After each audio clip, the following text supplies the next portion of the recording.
Assalamualaikum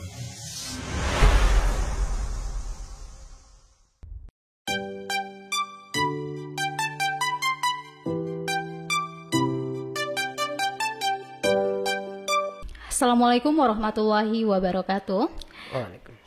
Pemirsa UMB TV dan sahabat kampus dimanapun Anda berada, kita bersua kembali di podcast UMB TV. Dan di samping saya telah ada narasumber kita, yaitu Bapak Dr. Tommy Hidayat MPD, yang merupakan salah satu dosen mengajar Kampus Merdeka pada tahun 2021. Baik, langsung saja kita sapa dulu narasumber kita. Assalamualaikum Bapak. Waalaikumsalam warahmatullahi wabarakatuh. Bagaimana kabar Bapak hari ini? Alhamdulillah sehat. Alhamdulillah ya Pak ya. Ya. Seperti yang kita ketahui bahwa program Kampus Merdeka, dosen mengajar Kampus Merdeka merupakan program baru yang dicanangkan oleh pemerintah. Boleh nih Bapak cerita-cerita bagaimana Bapak awalnya mengetahui informasi tersebut sampai akhirnya memutuskan untuk mengikuti dosen mengajar Kampus Merdeka pada tahun 2021. Boleh nih diceritain. Baik, terima kasih atas waktunya yang diberikan kepada saya pada hari ini.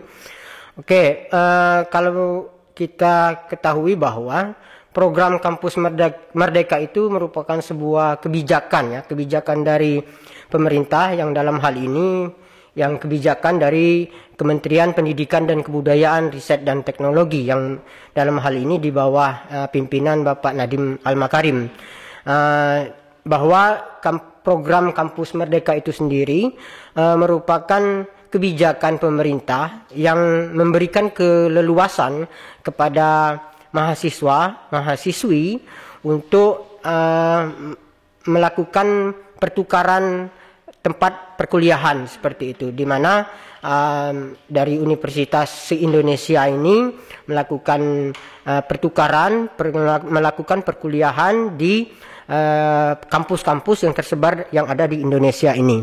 Nah, kalau ditanyakan awal saya mendapatkan informasi ini, tidak terlepas dari tentunya dari seluruh sivitas akademik Universitas Muhammadiyah Bengkulu, dalam hal ini dari pimpinan, mulai dari rektor, wakil rektor, para dekan, dan sekaligus ada secara teknisnya tidak lepas dari ketua PIC ya.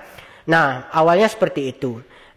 Dalam hal ini pada awalnya kemarin itu adanya sosialisasi ya, dan sosialisasi melalui informasi-informasi dari pimpinan, dalam hal ini dari Wakil Rektor 1 Universitas Muhammadiyah Bengkulu waktu itu. Nah, kami diinstruksikan kepada seluruh dosen-dosen Universitas Muhammadiyah Bengkulu untuk mendaftar di dosen mengajar di program Kampus Merdeka, seperti itu. Awalnya seperti itu. Nah, saya pun melakukan registrasi di akun MBKM, Merdeka Belajar Kampus Merdeka. Pada saat itu setelah registrasi dilakukan penguploadan RPS seperti itu, sesuai dengan panduan yang ada pada program Kampus Merdeka, yang dalam hal ini dikomandoi oleh Ketua PIC oleh Bapak Reko Adriadi MSI ya, MIP. Oke, seperti itu ceritanya. Saya mendapatkan informasi sehingga saya mendaftar, dan alhamdulillah kami dari sekian banyak yang mendaftar itu ada 8 orang yang lolos. 8 orang yang lolos, 6 dari modul mengajar dan 2 orang dari modul Nusantara, seperti itu. Itu ceritanya. Oh, jadi awal mula ceritanya itu dapat informasi dari wakil rektor kita ya Pak ya, betul, Pak betul. Rifai. Ya. Terus sampai akhirnya Bapak juga memutuskan untuk mengikuti program tersebut. Ya, betul sekali ya. Dan pesertanya itu peserta mahasiswa-mahasiswa yang Bapak ajar sendiri itu berasal dari universitas mana sih Pak? Oke, dalam hal ini kan program Kampus Merdeka itu kan secara sudah nasional ya, sudah nasional, artinya sudah dari berbagai kampus. Berbagai kampus yang ada di Indonesia ya Pak ya? Betul, betul. Nah, yang saya ajar di sini adalah ada 9 orang yang mengambil mata kuliah saya yang saya ampu pada program Kampus Merdeka ini, yaitu mata kuliah perencanaan pembelajaran biologi. Karena saya sendiri adalah home base-nya ada di program studi pendidikan biologi FKIP UMB. Nah, seperti itu. Nah, dari 9 orang mahasiswa yang mengambil mata kuliah ini ada dari beberapa universitas ya, seperti kalau ada dari Universitas Muhammadiyah Sukabumi, ada Universitas Syah Kuala, ada Universitas Tidar dan IKIP Budi Utomo. Nah, dari universitas itu yang mengambil mata kuliah saya di program Kampus Merdeka ini, seperti itu. Oh iya. Jadi emang ada berbagai mahasiswa ya dari kampus-kampus yang ada di Indonesia. Iya.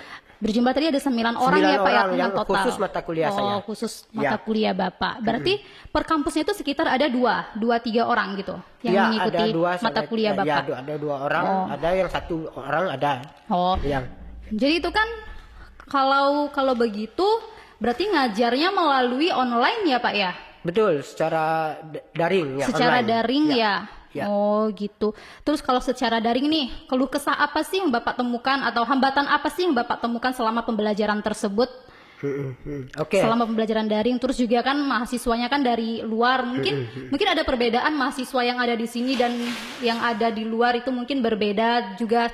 Cara belajarnya kan antara offline dan online juga berbeda. Pastinya tentunya ada hambatan ya Pak ya yang dilalui oleh Bapak. Kalau ditanyakan masalah keluh kesah atau hambatan, baik daring maupun luring ya, baik offline maupun online itu pasti ada hambatan-hambatannya, kelebihan kekurangannya pasti ada.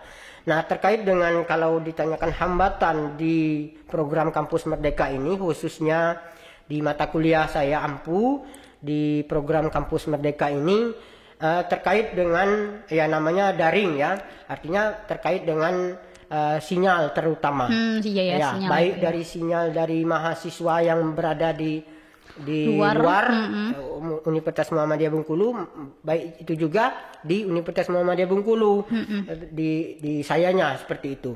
Nah, seperti itu. Jadi terkait dengan tidak stabilnya sinyal internet. Karena mengapa saya katakan itu menjadi hambatan? Karena yang saya tanyakan juga ke beberapa dosen pengampu pada program Kampus Merdeka ini juga terkait dengan kebanyakan terkait dengan tidak stabilnya sinyal itu sendiri.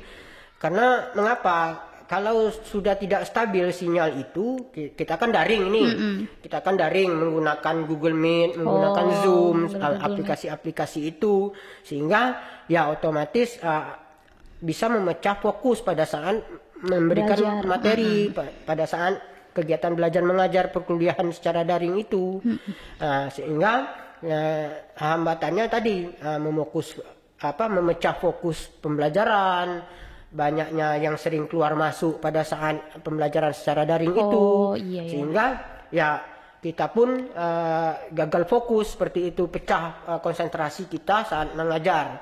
Karena mengapa saya katakan demikian, sudah sering terjadi seperti itu. Bahkan ada yang sudah keluar tidak masuk kembali pada pembelajaran daring itu. Ya alasannya bisa jadi tidak stabilnya sinyal ini karena cuaca di sana sedang hujan, seperti itu, ataupun mereka tidak berada di kampus atau berada di kabupaten-kabupaten seperti itu, sedang tidak bisa mengikuti perkuliahan itu secara kondusif seperti itu.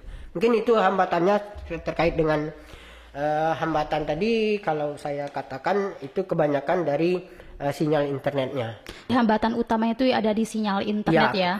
Karena daring tadi kan. Ya. Padahal itu media utama pembelajaran secara daring kan. Betul. Tapi hambatannya ya tadi pastilah ada hambatannya. Online pun juga kadang gitu kan, cuaca, kadang hujan. Iya, kalau offline juga gitu. Terus juga program ini berjalan berapa lama sih Pak? Berapa semester gitu? Program ini berjalannya cuma 1 semester.